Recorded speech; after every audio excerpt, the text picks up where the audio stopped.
اے پیغمبر صلی اللہ علیہ وآلہ وسلم، اپنے پروردگار عالی شان کے نام کی تسبیح کرو، جس نے انسان کو بنایا، پھر اس کے اعضاء کو درست کیا، اور جس نے اس کا اندازہ ٹھہرایا، پھر اس کو رستہ بتایا، اور جس نے چارہ اگایا، پھر اس کو سیاہ رنگ کا کوڑا کر دیا۔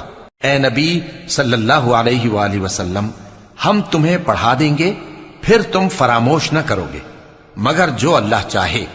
وہ کھلی بات کو بھی جانتا ہے اور چھپی کو بھی، اور ہم تم کو آسان طریقے کی توفیق دیں گے، سو جہاں تک نصیحت کے نافع ہونے کی امید ہو نصیحت کرتے رہو۔ جو خوف رکھتا ہے وہ تو نصیحت حاصل کرے گا، اور بے خوف بدبخت اس سے کترائے گا۔